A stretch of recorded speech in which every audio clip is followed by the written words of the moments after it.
Welcome back. We're here with Parminder, who's a content creator and personal trainer. Yep. Parminder, how are you? I'm doing so well. How are you? Good. Thank you for coming on. I appreciate it. Thank you for having me. So Of course. excited. Yes, and very excited to dive into your journey. So, Yeah. with you being a content creator, obviously you're putting yourself out there, your face on the internet, Yeah. which can be very uncomfortable. Mm-hmm. How did you get comfortable showing your face on camera? Oh gosh. It took a very long time. It was not an easy journey. I think becoming a content creator is something that I've wanted to do for a very, very long time, but I didn't fully come to terms with it until 2022. So I grew up watching so many different YouTubers, following so many different journeys on Instagram. I wasn't huge into TikTok. I mean, I think that blew up in 2020 during COVID, but YouTube was it. Like, I loved watching so many different content creators, and I would imagine myself doing it, but I didn't have the confidence to do it at that point in time.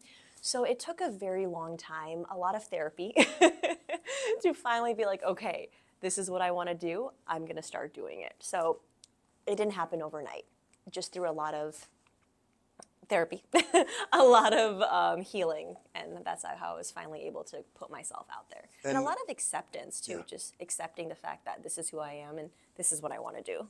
What was that spark that made you say, okay, like it's time to jump in? It was in 2022, and that's when I had officially decided to pursue fitness as well. And I grew up watching BuzzFeed. Are you familiar with BuzzFeed? And I loved all of those creators on BuzzFeed. And at one point, I even applied to work at BuzzFeed. But I think I pulled out my application because I was like, I don't have enough experience. And BuzzFeed requires a lot of experience to even step foot into that company. And it was in 2022. I was in, I think it was Philly. I was in Philly with my best friend, and we were just talking about all these creators, and I'm like, you know what? I think I want to share my fitness journey. I love content creation, and I know you need to have some sort of niche, and I love fitness. I think I'm going to become a fitness content creator. And she was like, do it then. And that's where it kind of started. It was that we took a trip to Philly, and I was like, I'm going to do this. And that was it. Then I just started posting on Instagram shortly afterwards, and it was so scary, very anxiety inducing. And I still get nervous to post till this day, but I'm glad I made that decision because it opened a lot of doors and presented so many different opportunities, especially in the Toledo area, that I didn't know existed at that time. So, I mean, even meeting people like you, it was through social media. So I'm very grateful for it. And I think it can be very powerful, right? 100%. And I think you putting out, like, I think to a lot of people, they think, oh, I'm boring or I'm simple. But it's like, those are the things that, you know, that people really find value in. So true. And especially in this time, in this day and age, people are craving authenticity. We're not relating to these huge influencers with this mass following. We wanna watch someone who has a 9-to-5 or, you know, still lives with their family, owns a family business, or just, we want to feel seen. We want relatability. We don't want to follow people who have over 1 million followers and are working with these big companies and they're just not relatable anymore. It's so out of reach. So, yeah. And how do you make sure you're showing up in an authentic manner? I mean, I still kind of struggle with this because it is hard being vulnerable, but for me, I think showing up authentic, I can't say the word, take that out, cut that out, showing up as authentic as I can. What do I do? Say that question one more time. How do you make sure that you're showing up in your most authentic way? That's a great question, though. I think it's just sharing what's on my mind rather than trying to follow a trend or do something someone else is doing, or just showing up and sharing what's on my mind in that moment rather than trying to filter myself so much. So that's how I try to be as authentic as possible. Yeah. And I think a lot of people, you know, they the things that you think are, oh, like no one's gonna like me for this, or I shouldn't share this, are the things that people want to hear. Exactly. I want to hear your struggles. I want to hear your insecurities because Yeah. it makes me feel seen, and I want to share more of that myself, but sometimes I do struggle with that. Yeah. So we're going to definitely work on that in 2025. That's my word for the Yes. year, authenticity. I love that. More authenticity. And when you step back into personal training in 2026, Yeah. what results would you like to see from your clients? I want people to stop limiting themselves. I think when everyone starts training, the one thing I've noticed with my clients is they say they're like, oh, I can't do that. Like, I don't even want to try that. I want people to have an open mind and just try everything once. If you don't like it, that's completely fine. We never have to do it again. But I want you to have an open mind when it comes to training. Be okay with trying yoga. Be okay with trying exercises with a barbell. Just have an open mind. Stop limiting yourself. And what does discipline mean to you? Discipline.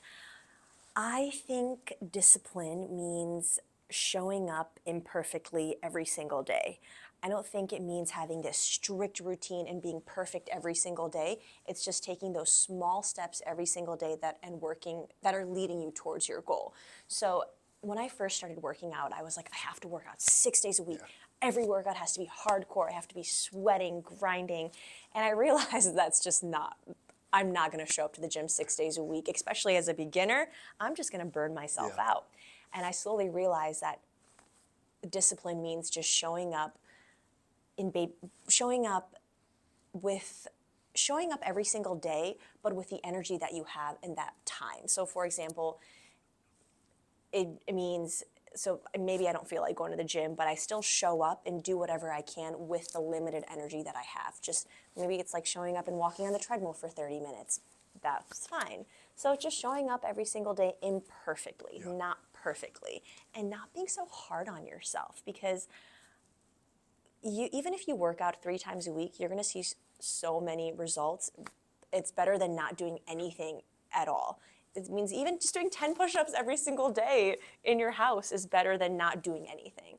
So showing up imperfectly. Yeah, and I think a lot of people, they have this mindset of like, oh, you know, all these people that are successful did things in a perfect manner. Not at all. It's all about just staying consistent. Like, I would rather you put less effort in each time you do it, but do it for a longer period than, be intense. And I need to tell myself that too. I think I just hit this mic. I need to tell myself that too, because sometimes I get into these like weird little phases where I'm like, I have to have this perfect routine, perfect work from home routine. Yeah. I have to wake up at a certain time, blah, blah, blah, blah, blah. And I'm like, no, just show up every single day, especially with social media. Yeah.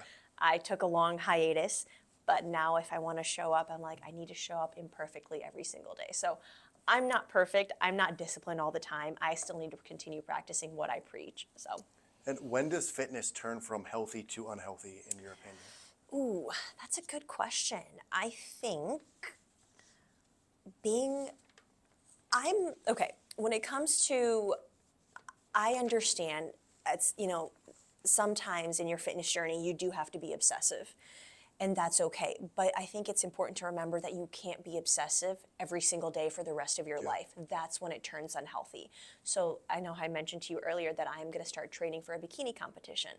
I understand that's not the healthiest thing to do. I'm only going to do it once, and just to say I've done it and I cross it off my bucket list. But if I trained like that every single day and followed that extreme diet every single day, that's when it turns unhealthy. So when you take I'm all about working towards a specific goal and being extreme for a short amount of time, but you can't maintain that for the rest of your life. And that's when things become unhealthy, when you try to maintain that level of extremeness for your entire life. And I think the definition, especially in fitness, of what healthy means has been very contorted. Like, I'm taking steroids, but I have abs. It's like, okay, does that really mean you're healthy, or does that mean a six-pack does not mean you're healthy? Yeah. You don't need a six-pack.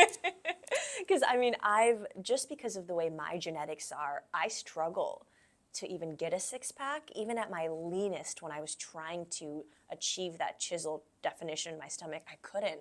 And it was because of genetics. So sometimes you just have to accept that.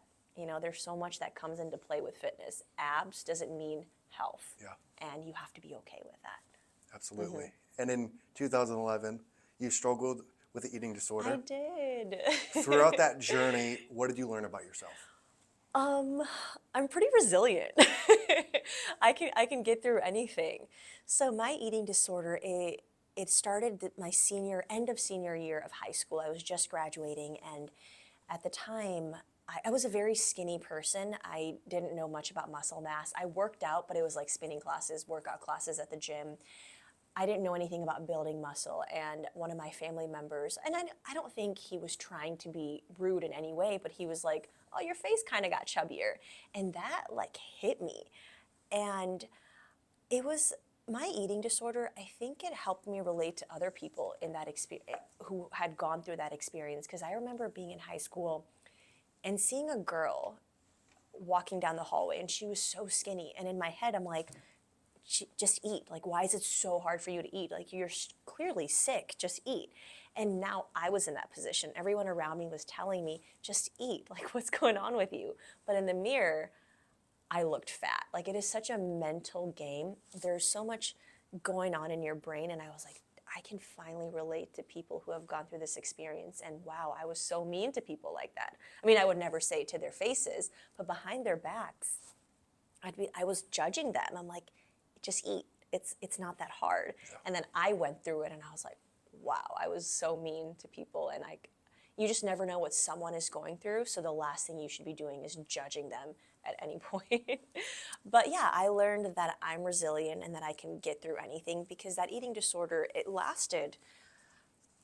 So I started, it was the end of senior year in high school. So that summer going into freshman year. So that entire year, it was bad. And I didn't know, like, I didn't have any help. I didn't really know what I was doing. And my family, they could tell, they were trying to offer their support, but they didn't really know at the time. And finally, when I was like, okay, I have to stop this because my hair is falling out, I lost my menstrual cycle, I need to fix this. And I came to that realization on my own, and I got myself out of that eating disorder by myself without any help. So, and I can do hard things, and I didn't know anything at that time, how to find recovery, and I don't like doctors, so I was scared. I was like, I'm not going to the hospital, I'm going to do this on my own. And I did, so yeah. And I'm glad I had that experience, because I was able to relate to so many other women who go through that experience, because it made me realize that I'm not better than anyone else. So, yeah.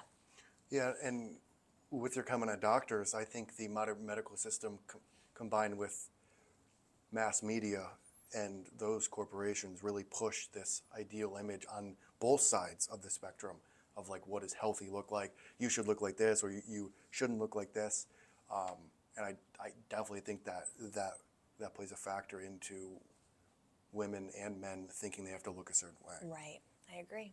And how is it growing up in a Indian household and not wanting to follow the traditional path that they had set out for you? Oh wow. So interesting, very, very interesting. Growing up, I am so grateful for my family and my sisters. They basically raised me.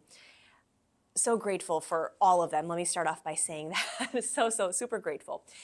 My family, they did the best they could with the information and knowledge that they had at the time. I was financially supported, and I'm so blessed to say that. I was financially supported, but I wasn't emotionally validated as a child. I think from a very young age, I knew I was different because I didn't want to follow the path that they had set for me. I was like, ooh, I don't want to do this. Even working at the restaurant, I worked at the restaurant every weekend. I was like, I don't love this. So my family does own an Indian restaurant, and that's where I grew up.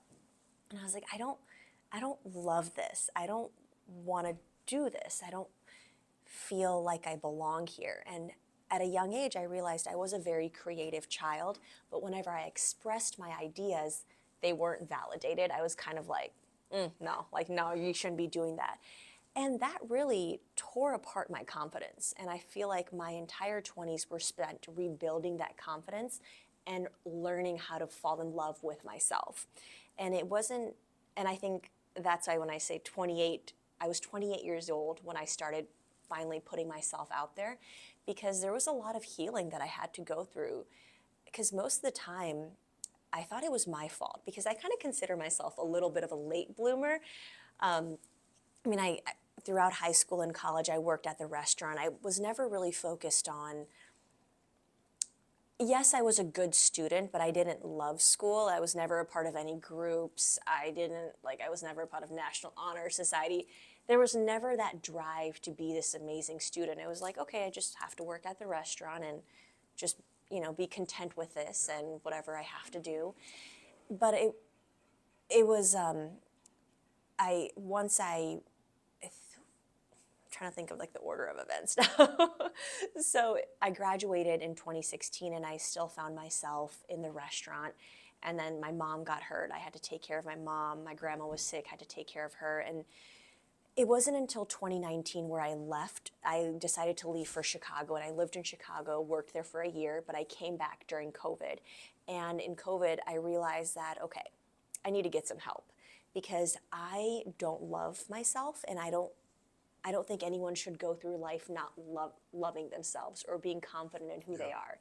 And I came back and I realized that I'm blaming myself for things that were probably out of my control at that point in time, and I need to stop and I need to make peace with these things. Because I was very hard on myself growing up. I'm like, oh man, I didn't achieve this, I didn't do this, I didn't do that. And then once I finally got therapy, one of the big things my therapist told me was like, you can't blame yourself for what you didn't know as a child. So sure, as a child, you wanted to do this and this and that, and your parents said no, and that because they were doing the best they could with the information and knowledge that they had at the time. They were just trying to protect you.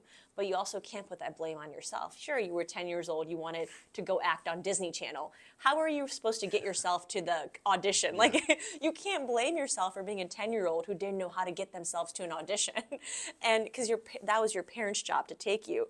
So I had to learn, be like, oh, okay, so it really wasn't my fault.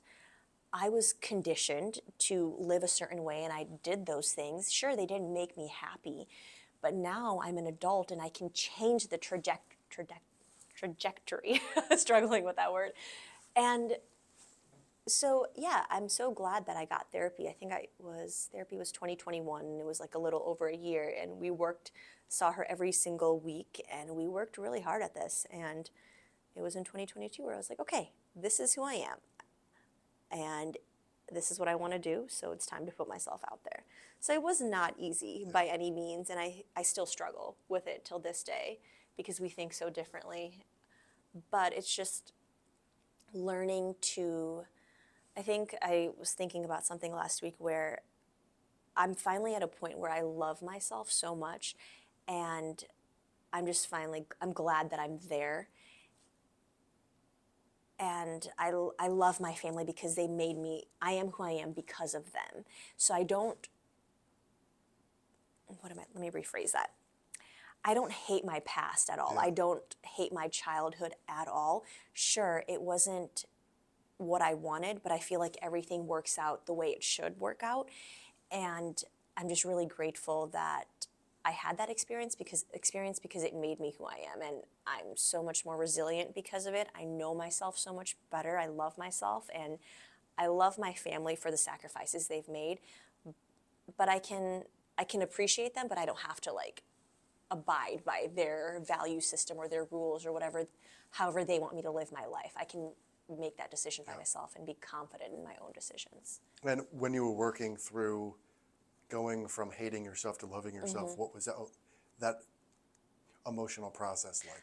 It was hard because I think first you have to accept the fact that you're like, oh, wow, I wasn't treated right. I put up with a lot of emotional abuse that I didn't deserve at that point in time. There was a lot of people pleasing.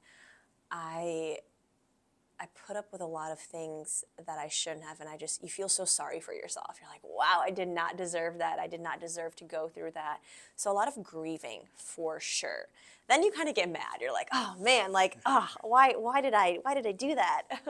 So there was different stages to that process, but a lot of it was grief, just grieving what could have been, or just grieving just thinking about that past version, like, wow, I just feel sorry for her. I'm sorry that I put her through so much trauma. Like, if I just had made a different decision, she could have not gone through that experience. But then again, she needed that experience to learn and become a better person and become more resilient or more self-aware. So like I said earlier, I don't regret my childhood or any of my experiences at all because it made me who I am today.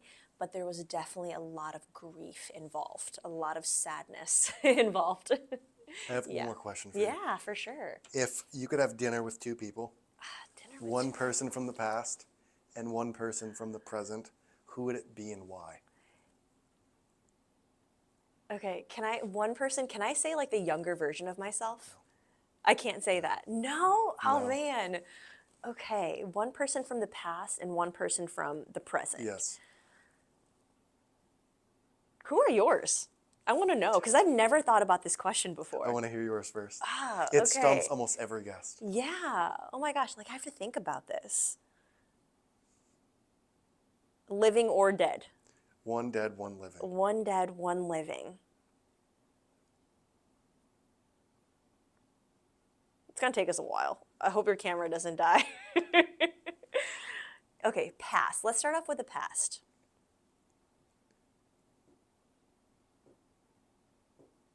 I don't know. Oh my goodness. Could be anyone. Anyone from the beginning of time to now.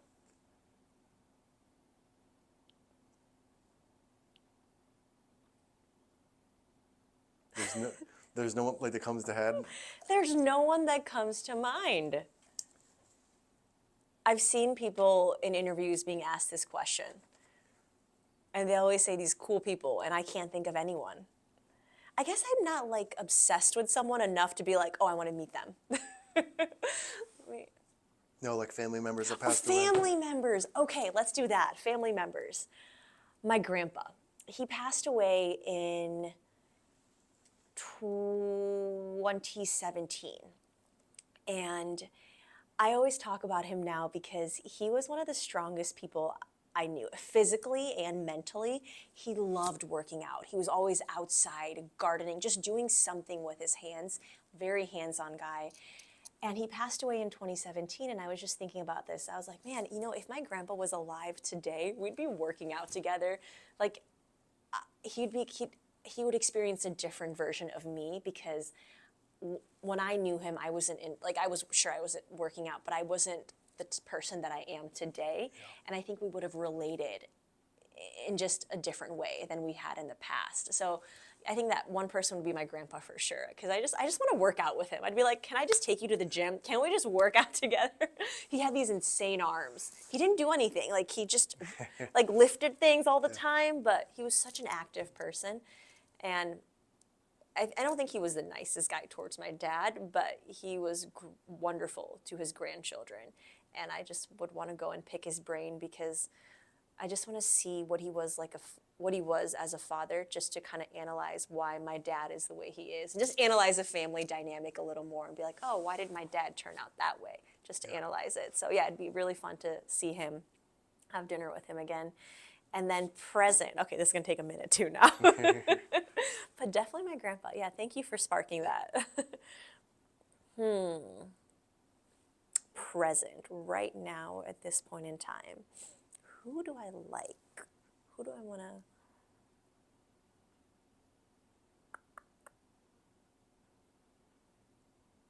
to... Not really into actors.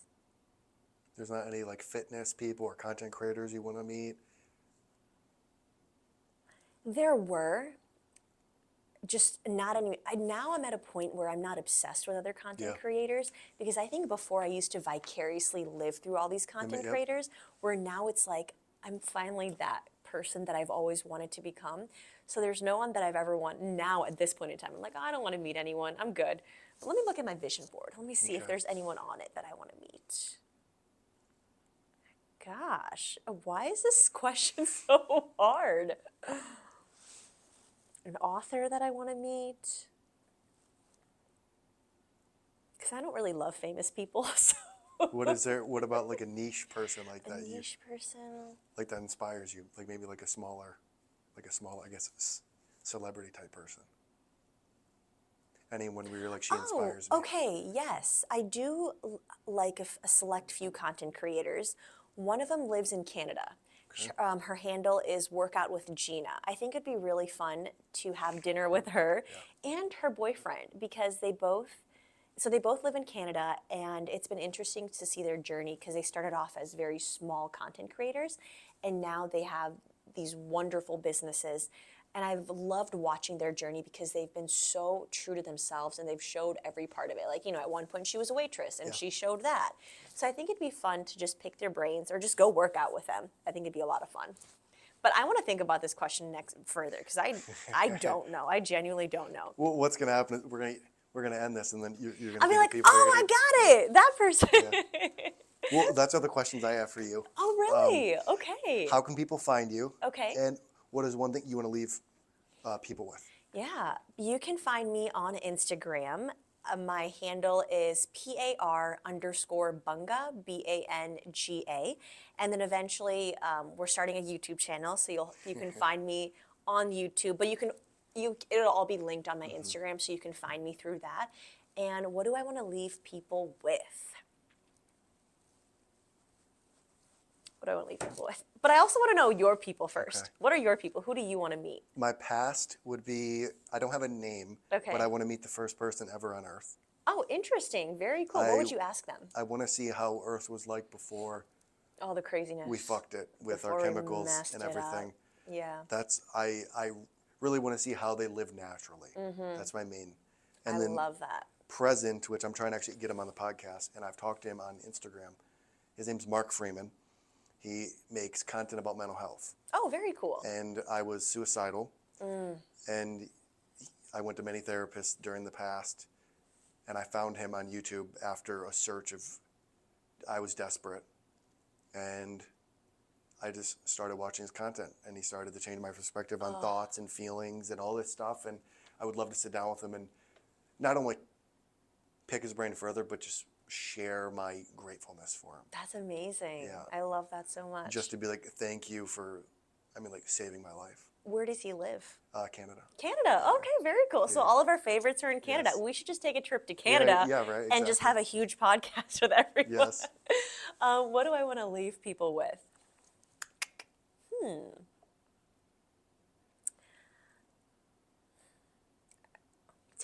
Takes me a minute to think of things. Give me a second. I'm not good when I'm put on the spot. I think that, let's see. I think one of the big things I wish I knew when I was younger was that everything is working out for you. Even if you don't realize it at the time, everything is working out in your favor. You could be in the shittiest situation right now, but I promise that it's going to make you a better person, and you're going to learn something from this that is going to be applied to the rest of your life, whether you're going through a breakup, whether you're going through a loss of a loved one, or just got fired at your job. I truly believe every experience in your life is meant to teach you something. It's not meant to break you. It's not meant to harm you. Life is not after you at all. It is trying to teach you something because it is going to lead you where you're supposed to be. So just if you go through life with that mindset, you're just going to be such a better person because of it. And you just realize that, okay, I am protected. I am being guided. I just need to tune in. I have an internal GPS system that I need to tune in. And you have to tune in through meditation, really listening to your authentic voice, and realize that everything is working out for you. Whether you see it or not, it's going to be okay. I promise. It's going to be okay. And I wish somebody would have told me that when I was younger.